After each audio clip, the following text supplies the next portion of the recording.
warning remains in effect from 11 a.m. this morning to 3 a.m. Mountain Standard Time Thursday. What? West winds 30 to 40 miles an hour with gusts up to 80 miles an hour expected.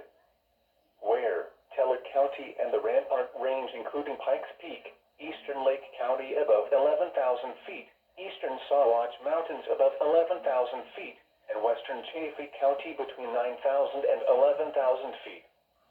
When? From 11 a.m. this morning to 3 a.m. Mountain Standard Time Thursday. Impacts.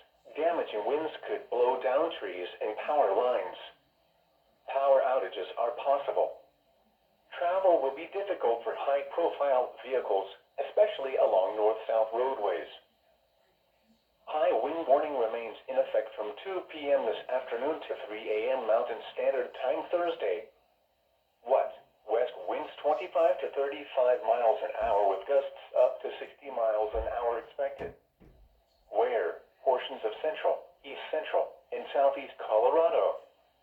When? From 2 p.m. this afternoon to 3 a.m. Mountain Standard Time Thursday. Impacts. Damaging winds could blow down trees and power lines. Widespread power outages are possible. Travel will be difficult for high-profile vehicles, especially along north-south highways such as Interstate 25. Thanks for listening to Weather Radio WXM56 on a frequency of 162.475 MHz, broadcasting to the Pikes Peak region from a transmitter on Cheyenne Mountain.